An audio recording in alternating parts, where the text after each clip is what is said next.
Students, welcome to my video lecture. तो बच्चों, हम लोग क्रॉप प्रोडक्शन एंड मैनेजमेंट में डिस्कस कर रहे थे एग्रीकल्चर प्रैक्टिसेस, जिसमें कि हम लोगों ने 3 चीज़ें डिस्कस कर ली हैं। First is preparation of soil, second sowing of seed and third adding manure and fertilizer. और इस वीडियो लेक्चर में हम लोग डिस्कस करेंगे इरिगेशन के बारे में। बच्चों देखिए, प्लांट की ग्रोथ एंड डेवलपमेंट के लिए वाटर बहुत ज़्यादा इसेंशियल है। प्लांट की जो बॉडी होती है उसमें 90% वाटर प्रेजेंट होता है। बच्चों, सीड की जर्मिनेशन के लिए, प्लांट का जो सीड होता है ना, उसकी जर्मिनेशन के लिए भी वाटर बहुत इसेंशियल है। कभी भी ड्राई कंडीशन में सीड का जर्मिनेशन नहीं होता है। सेकेंड इंपॉर्टेंट चीज़ कि जो न्यूट्रिएंट्स होते हैं, मैंने बताया था कि सॉइल में न्यूट्रिएंट्स प्रेजेंट होते हैं जिसको कि क्रॉप जो है जो कि क्रॉप को सप्लाई कर दिए जाते हैं। तो बच्चों, जो ये न्यूट्रिएंट्स है ये भी वाटर में डिसॉल्व होकर के ही प्लांट के डिफरेंट पार्ट में ट्रांसपोर्ट होते हैं। थर्ड इंपॉर्टेंट चीज़ कि जो वाटर है बच्चों, वो प्लांट को Frost and hot air current से भी प्रोटेक्शन प्रोवाइड करता है। यानी कि कुल मिला के आप कह सकते हो कि क्रॉप के कल्टीवेशन के लिए जो वाटर है वो बहुत रेगुलर इंटरवल पे वाटर देना बहुत ज़्यादा इसेंशियल है, क्योंकि अगर रेगुलरली उसमें वाटरिंग की जाएगी तो ही सॉइल में मॉइस्चर बना रहेगा, जिससे कि प्लांट का ग्रोथ और डेवलपमेंट अच्छे तरीके से हो पाएगा। इरिगेशन का मतलब होता है बच्चों समय समय पर क्रॉप्स को पानी देना, means the supply of water to crop at regular interval is called as irrigation. यानी कि समय समय पे क्रॉप को पानी देने को कहते हैं हम लोग इरिगेशन। बच्चों, किसी भी क्रॉप को कितना पानी देना है और कब पानी देना है, यानी कि इरिगेशन की जो फ्रीक्वेंसी है और इरिगेशन का जो टाइम है, ये जो है बच्चों 3 चीज़ों पे डिपेंड करता है। फर्स्ट कि क्रॉप किस तरह का है, सेकंड कि सॉइल किस तरह का है, एंड थर्ड कि कौन सा सीज़न है। जैसे कि अगर गर्मी होती है तो पानी जो है वो ज़्यादा देना पड़ता है। क्यों? क्योंकि गर्मियों में बच्चों रेट ऑफ इवेपोरेशन जो है वो काफ़ी हाई होता है।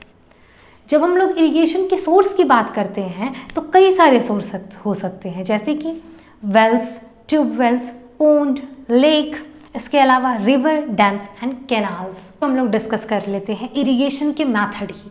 तो बच्चों, यहाँ पे हम लोग 2 तरह के मेथड डिस्कस करेंगे।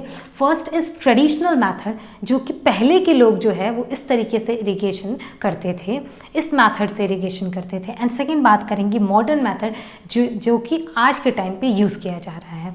तो बच्चों, ट्रेडिशनल मेथड हम लोग पहले डिस्कस करेंगे। ट्रेडिशनल मेथड जो है बच्चों, इसमें क्या होता है कि वेल, लेक या फिर कैनाल से वाटर को डिफरेंट मेथड से लिफ्ट किया जाता है, डिफरेंट वे से लिफ्ट किया जाता है।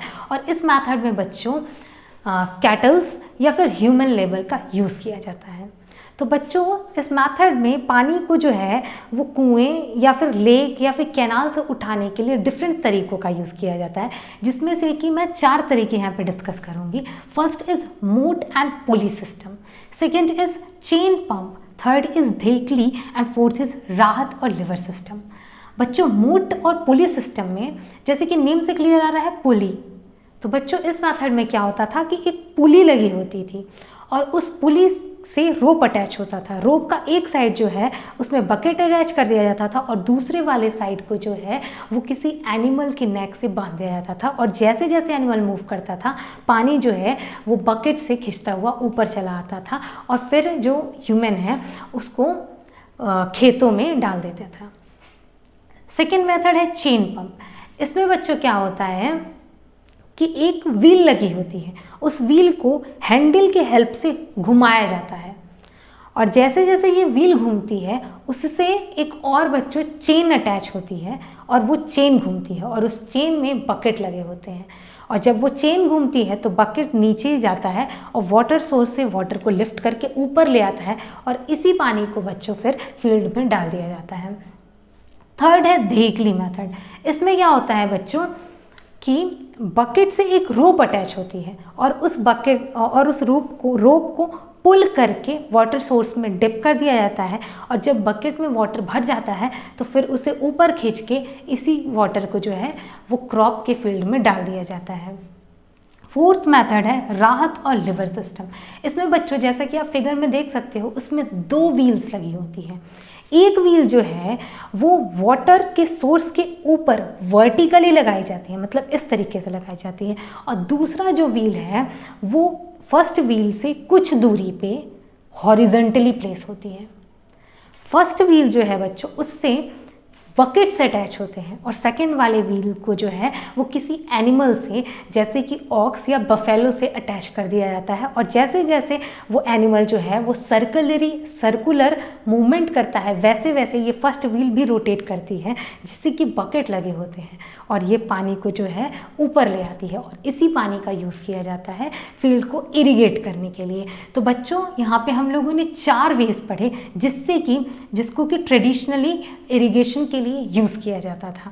बट बच्चों जो ये वेज हैं ये बहुत ज़्यादा सस्ते हैं, कॉस्टली नहीं है, कॉस्ट इफ़ेक्टिव है, बट बहुत ज़्यादा टाइम कंज्यूमिंग है। सो इस टाइम पे आज के समय में इन मेथड्स का यूज़ नहीं किया जाता है, इसकी जगह पे मॉडर्न मेथड का यूज़ किया जाता है। मॉडर्न सिस्टम में बच्चों हम लोग 2 तरह के इरिगेशन सिस्टम की बात करेंगे। First is sprinkler system and second is drip system. Sprinkler system में बच्चों क्या होता है कि ढेर सारे वर्टिकल पाइप्स लगे होते हैं। इस वर्टिकल पाइप के जो टॉप रीजन होता है वहाँ पे रोटेटिंग नोजल प्रेजेंट होता है, और ये सारे के सारे वर्टिकल पाइप्स जो है वो मेन पाइपलाइन से कनेक्टेड रहते हैं। जब वाटर सप्लाई को ऑन कर दिया जाता है तो इस वर्टिकल पाइपलाइन के जो टॉप मोस्ट पार्ट है वहाँ से रोटेटिंग नोजल से होते हुए जो वाटर है वो प्लांट में स्प्रिंकल होता रहता है। जिस तरीके से बारिश की बूंदें या बारिश के जो छींटे होते हैं, ठीक उसी तरीके से। सेकेंड टाइप है ड्रिप सिस्टम। इसमें भी बच्चों स्प्रिंकलर सिस्टम की तरह ही ढेर सारी पाइपलाइन प्रेजेंट होती है, बट इसमें क्या होता है, इसमें वाटर जो है वो स्प्रिंकल होता था, बट ड्रिप सिस्टम में क्या होता है कि वाटर जो है वो प्लांट की रूट के पास ड्रॉप बाय ड्रॉप सप्लाई किया जाता है। सो इसीलिए इस सिस्टम को ड्रिप सिस्टम कहते हैं। और बच्चों ड्रिप सिस्टम जो है वो ज़्यादा इफ़ेक्टिव है। क्यों? क्योंकि इसमें जो वाटर का वेस्ट होता है वो बिल्कुल ना के बराबर होता है। सो बच्चों इस वीडियो लेक्चर में यहीं तक। अगर ये वीडियो आपके लिए हेल्पफुल रहा हो तो प्लीज़ वीडियो को लाइक करें, फ्रेंड्स के साथ शेयर करें एंड चैनल को सब्सक्राइब करें। Thank you.